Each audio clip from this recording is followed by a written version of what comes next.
Devim Saraswatim Vyasam Tato Jayam Mudire Nashtaprayeshu Bhadreshu Nityam Bhagavad Sevaya Bhagavati Uttam Shloke Bhaktir Bhavati Nashtaki Shrunatam Sakatha Krishna Punya Shravana Kirtana Dyantasto Bhadrani Vidunoti Suhatsata. Hare Krishna. We are reading from Srimad Bhagavatam. Share my screen.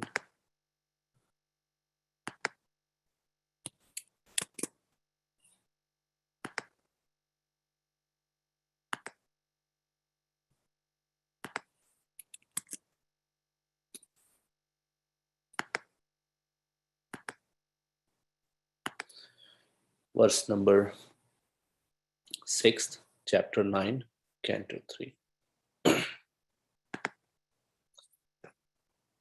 Tavad abhayam dravinena suhidnimittam shoka spraha paribhavo vipulascha lobha tavan mametya asadavagraha atimulam yavan nate angrim abhayam pravnita lokaha Tavad abhayam dravina deha suhinnimittam shoka spraha paribhavo vipulascha lobha tavan mametya asadavagraha artimulam yavante angrim abhayam pravinita lokaha Tavad abhayam dravina deha suhinnimittam Shoka spraha paribhavo vipulascha lobha tavan mametya asadavagraha artimulam yavante angrim abhayam pravinita lokaha. Synonyms, translation and purport by His Divine Grace A.C. Bhaktivedanta Swami Srila Prabhupada. His Divine Grace Srila Prabhupada ki jai.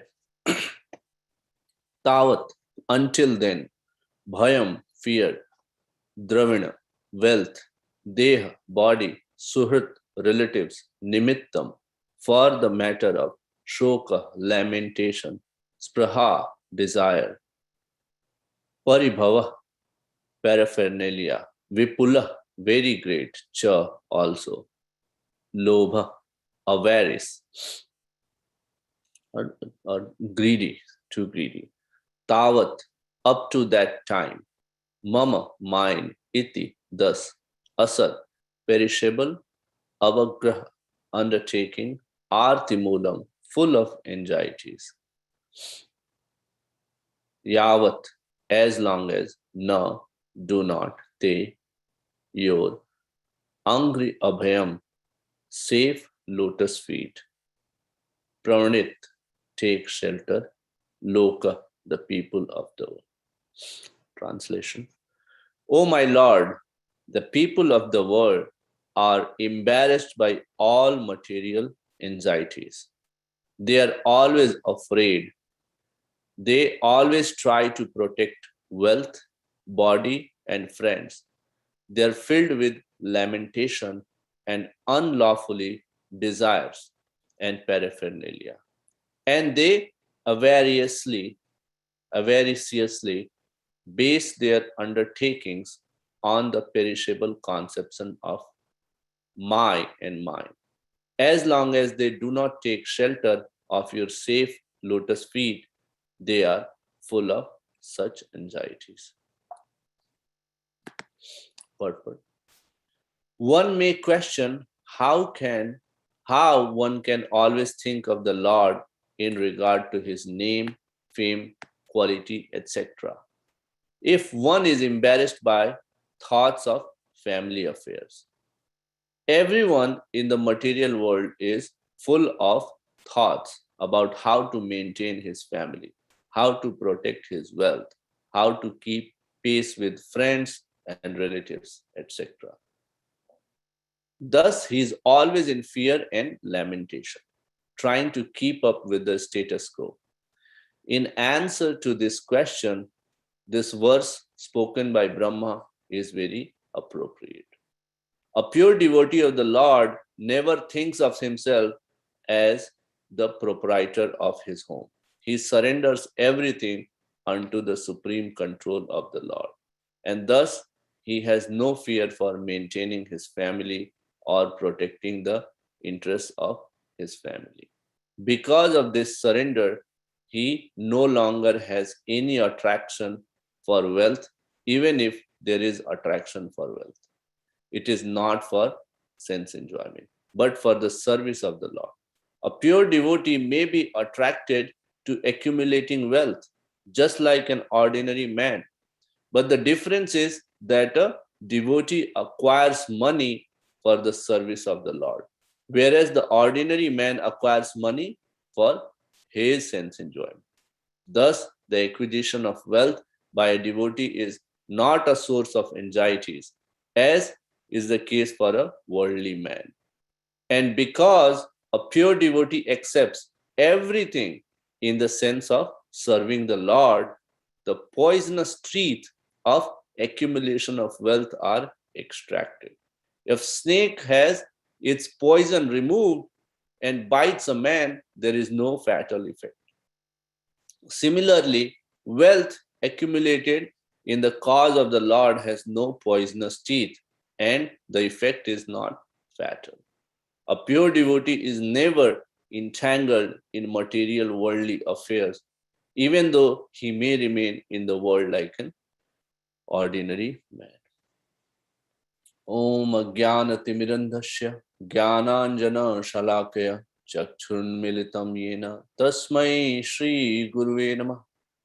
Namam Vishnupadaya Krishna Pristhaya Bhutale Srimate Bhakti Vedanta Swami Nitinamine Namaste Saraswati Devi Gauravani Pacharne Nirvishesha Shunyavadi Paschata Deshatarne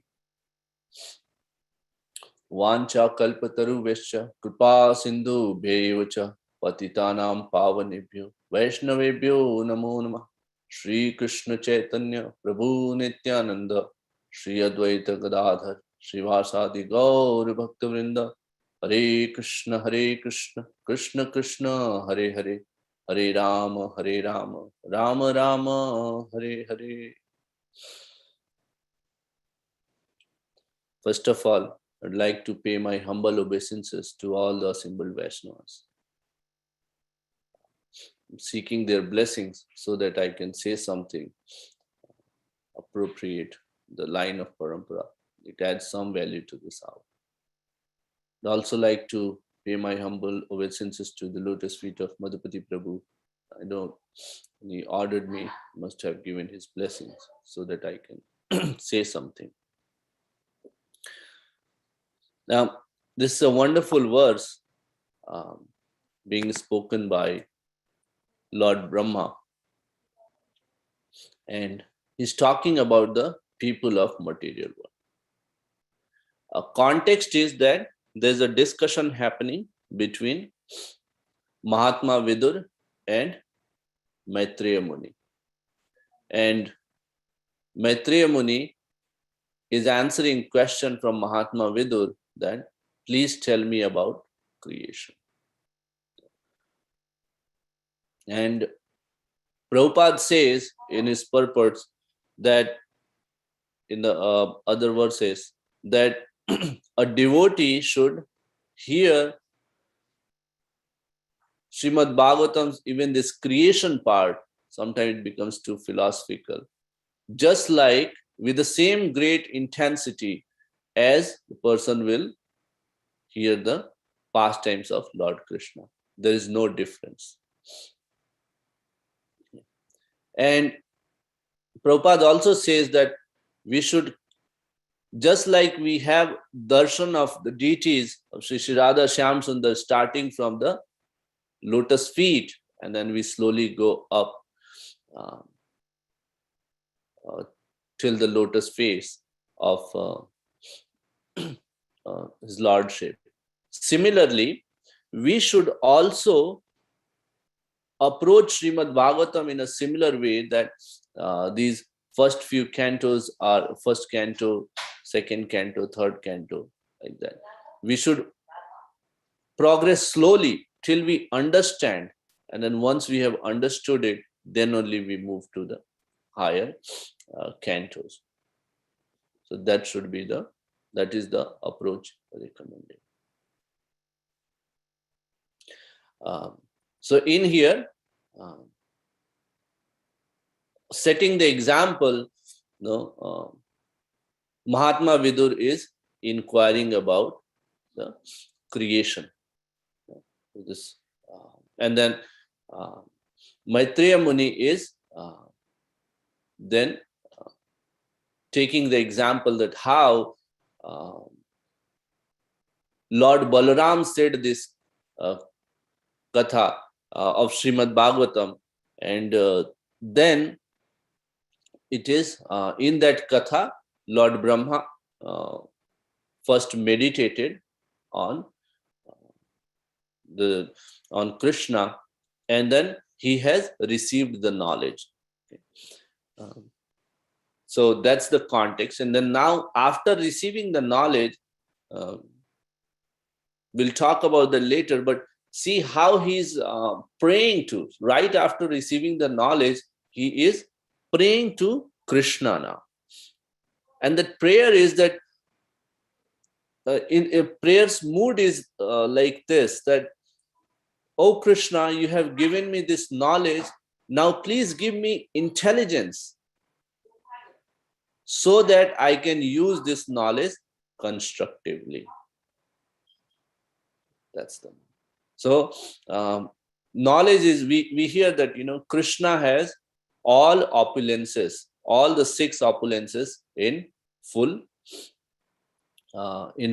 in completeness, and all riches, all beauty, all fame, all knowledge, all beauty, and then renunciation. So in that, and all the strength is there.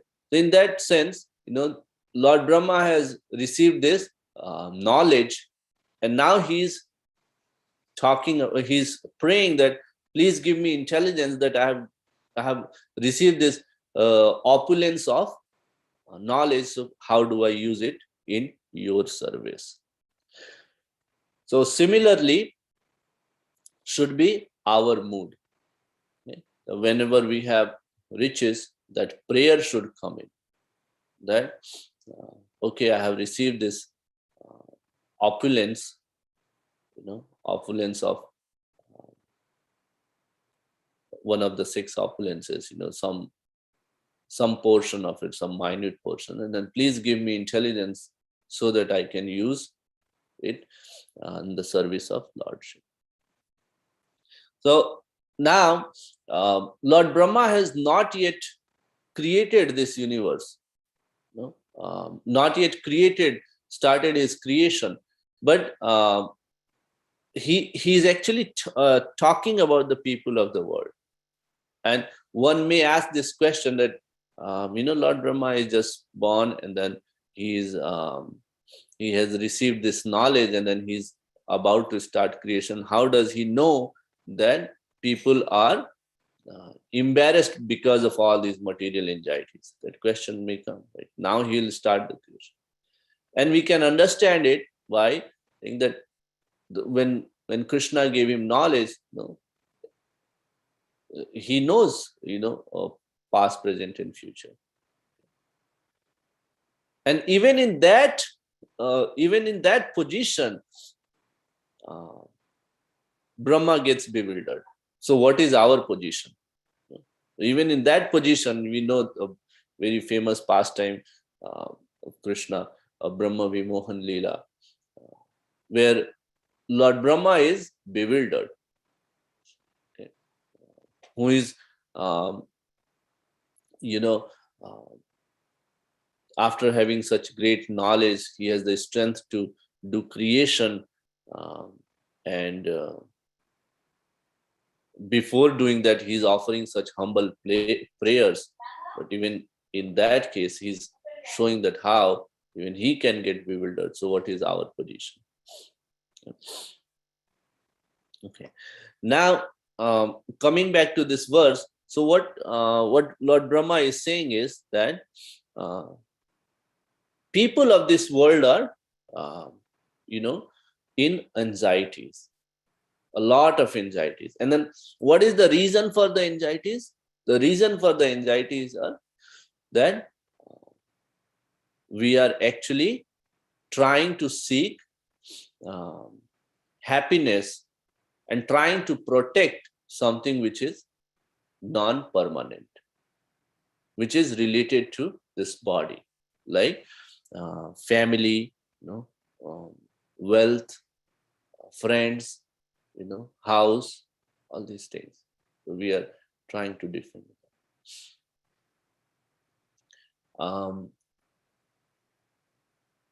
When Hiranyakashipu asked Prahlad Maharaj that he was this picture.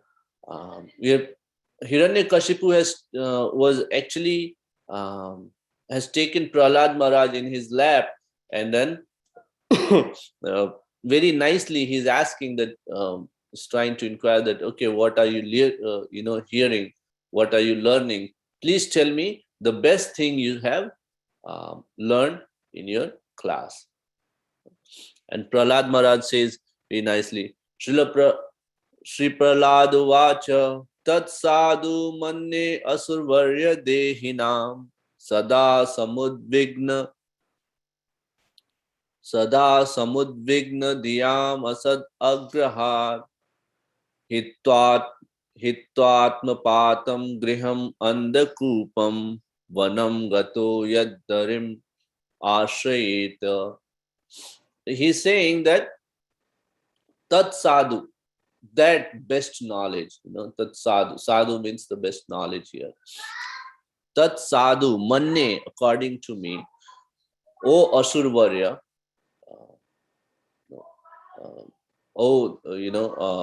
king of the demons, um, Dehinam, uh, that is that people, are Sada Samudvigna.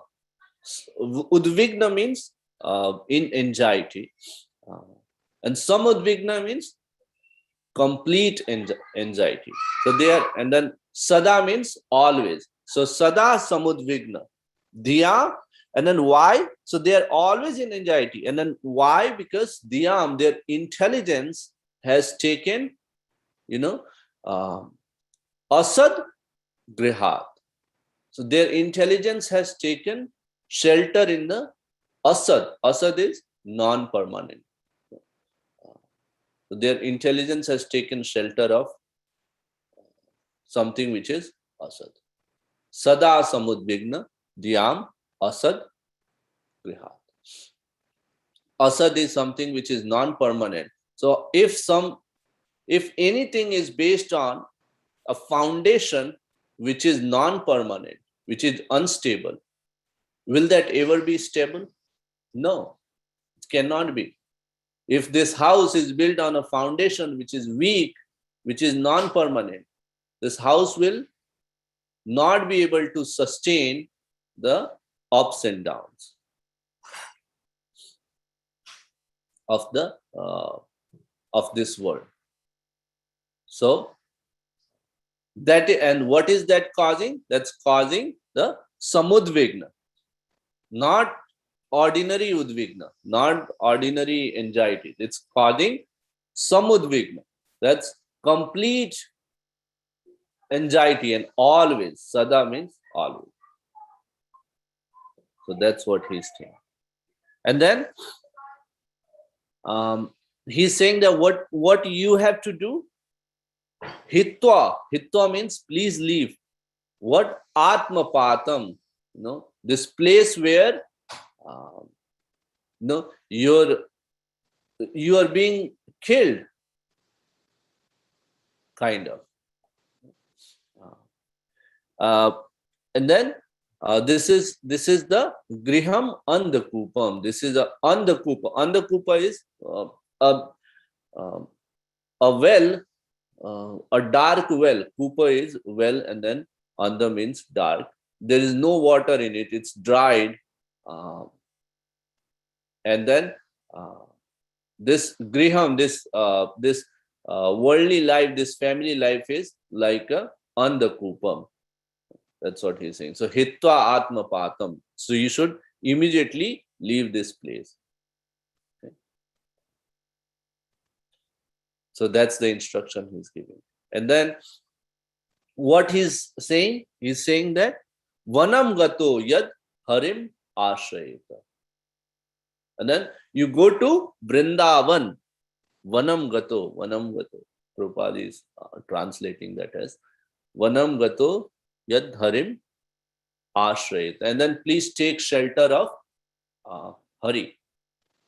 So Prabhupada in the purport explains, and the Acharyas explain it, that what Srila Prahlad Maharaj is saying is that by Vanam Gato is that it's not that we have to go, we have to now leave everything. He is giving instruction to Hiranyakashipu that take Vanaprastha ashram. And then Prabhupada translates, and Acharyas explain it.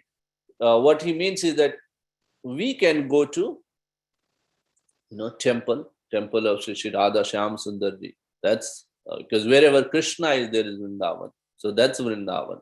So first, visiting the temple, getting the association of devotees. Okay. With that, we'll get some purity. And then we make our home Vrindavan. How do we make our home Vrindavan? By, having Shri Radha Shyam Sundarji on the altar in your home, and then running the daily course of activities around that, starting from, arati, offering bhoga, engaging kids, family, everybody in the seva of Shri Radha Shyam Sundarji. And then even beyond that is making our heart the seat of Shri Radha Shyam Sundarji. So that's 3-step process, which is being instructed by Prahlad Maharaj. So once we do that, then only we make our life perfect.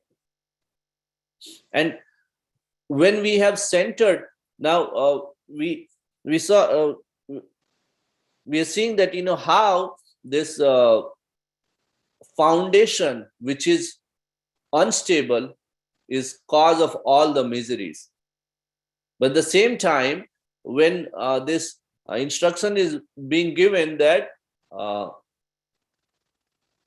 vanam gato harim ashreta. So what that means is that Lord Hari is, and then everything which is related to Hari is absolute, permanent.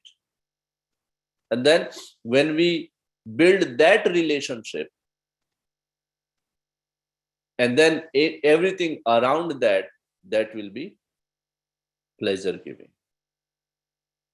And that pleasure is inexhaustible. That's the word used. That it cannot be exhausted. And we can see that actually very practically, that we see that some people are at very young age very receptive of this Krishna consciousness, because they have accumulated this bhaktonmukhi sukriti for many lives. So they have developed this piety, their relationship with Krishna is strong, so that's why it's being carried from one life to another life. And as soon as they're ready, they come in contact with devotees of Krishna, and they immediately start the process of bhakti. They don't restart. They actually start from they do not start from the very beginning. They start right from where they left in their previous. Okay. However, at the same time, we see that there'll be people who will be in the age of 80s, 90s, and then they are super atheist. 70s, they are old.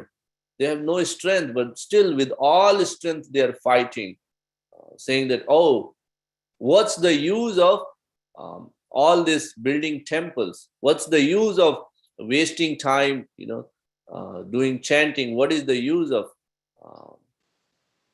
you know, uh, making all these, doing all this abhishek, wasting so much milk? They will go on and make different movies, different propaganda, around this. So we have to understand that difference. Now, second part, Prabhupada explains, that's very, just wanted to keep a time check. So I think I'm going a little over. Try to wrap it up. The second part in the purport, Prabhupada is mentioning about accumulation of wealth. And we can see that how Ravana had the entire Lanka made of gold. He was still not satisfied. Hiranyakashipu was, he actually defeated all these demigods, and he was the king of the world, but he was still not satisfied. So much so that, he became enemy to his own son and tried to kill. On the other hand, on the accumulation of wealth, we see that how when Vibhishan got that same Lanka for which Ravana has done so much austerity, and then Vibhishan when he got, but when Lord Ramchandra left from there for Ayodhya after killing Ravana, Vibhishan followed him and came with him. He had no desire, no attachment to that wealth. Similarly, when Pandavas became king of this earthly planet, but as soon as they heard that Lord Hari has left this world, they immediately retired and went to jungle. They left all the riches. So devotees have no attachment to them. So these are rich. Now we can also see this beautiful picture of Brahmana Sudama, who was classmate of Krishna during his stay at Avantipuri in the Sandipani Muni's ashram. He was so poor, he was so poor that his, he was very lean and thin. His wife and then kids will not even have, enough food prasadam to some on certain days to eat. But he was so much devoted to Krishna, very devoted to Krishna. And after,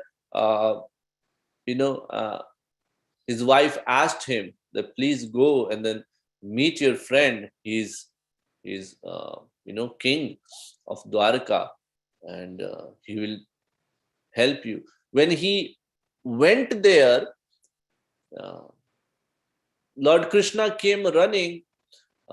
He washed his feet, and then they spoke very nicely. We all know this pastime. But when Sudama started returning back from Dwarka, he was very happy in his heart And of course, one part of the happiness was that he got to see uh, his friend and Lord Krishna. He was so surrendered to. But at the same time, in Srimad Bhagavatam, it is explained that he was happy because Krishna had not given him anything, and uh, he was thinking, "Oh wow, thank you." No, he was thankful in his heart to Krishna that if you had given me some riches, I would have become proud, and that would have deviated me from your service, my surrender to you. So he did not know that Krishna has already, transformed his house, uh, his material status, not only his but even his neighborhoods. But he did not know. But he was actually thinking he was feeling very happy in his heart that uh, it's so nice that Krishna has not given anything. So that's the uh, mood of a devotee. But at the same time, Prabhupada goes on and then explains that uh, a devotee's expertise is in uh, a devotee is not devotee acquiring wealth is not a problem, because devotee knows how to use it. Uh, and the best uses of it is that you engage it in the service of Krishna. Okay, that's Yukta Vairagya. It's called in our Shastra, Bhagavad Gita, Yukta Vairagya. And then when uh, Krishna took um, one morsel of chipped rice from Vipra Sudama and ate it, he was saying, "Oh wow, it's so delicious." And then when he went on to grab the second one, Rukmini Devi, who is goddess of fortune, stopped him, who was right there, and stopped him. She said that, with you eating one morsel, I am so indebted that, how will I pay for the second morsel if you take? So with that, we understand that um, whatever one offers to Krishna with love, that's very important. Okay. Is rewarded back multifold time, millionfold times by goddess of fortune. But at the same time, um, just like a snake, Prabhupada is giving example, just like a snake whose fangs are removed. A poisonous snake has fangs through which, when it bites, it transfers the poison to the body. Uh, uh, if that is removed, that becomes harmless. Vishadants, if are removed. So similarly, when mood is to engage the wealth in service of Krishna, wealth's fangs are removed, and it's not actually doing any harm. So we have to understand from that first, wealth being used for sensory pleasure is given by Maya Devi. That's something which is a distraction, just like given to Hiranyakashipu and Ravana, all these things. But at the same time, wealth being given by Lakshmi Devi must be engaged in the service of Krishna. Why? Because it is Lakshmi, goddess of fortune. So it has to be engaged in the service of Krishna. And just like here in this example, after getting this knowledge, opulence of knowledge, Lord Brahma is praying to Krishna that, please tell me how do I engage this. Similarly, our prayer should be that whenever we have some kind of riches, some kind of opulence, that our prayer to Sri Radha Shyam Sundar be that, please give me intelligence so that I can engage this richness I have got in your service.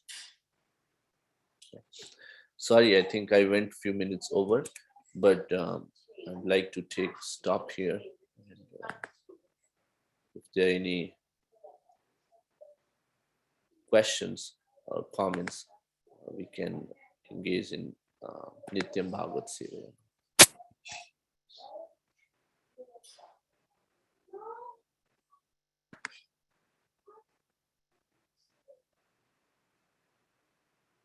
Hari, Hari. Thank you very much, Akhilesh Krsna, for this Friday morning. Wonderful start of the day by hearing Krishna Katha from Srimad Bhagavatam. We wish you all a safe and Krishna conscious day and weekend ahead. Long weekend. So you can all get absorbed in devotional service. Parna time today. It's already Parna time. I believe it's 6. Yeah, 6:39 to 10:46. 6:39 to 10:46 already. Okay.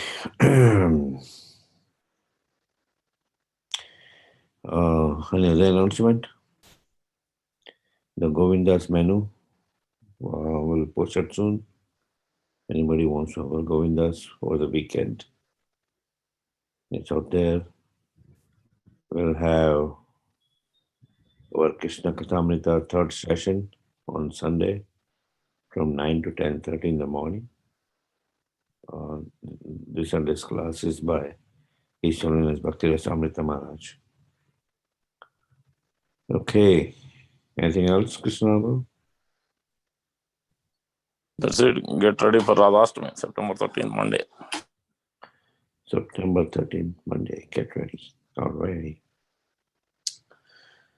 We'd like to offer our prayers to the Supreme Lord by chanting 3 times Hare Krishna, Hare Krishna, Hare Krishna, Hare Krishna, Krishna Krishna, Hare Hare, Hare Rama, Hare Ram, Ram Ram, Hare Hare, Hare Krishna, Hare Krishna, Krishna Krishna, Hare Hare, Hare Rama.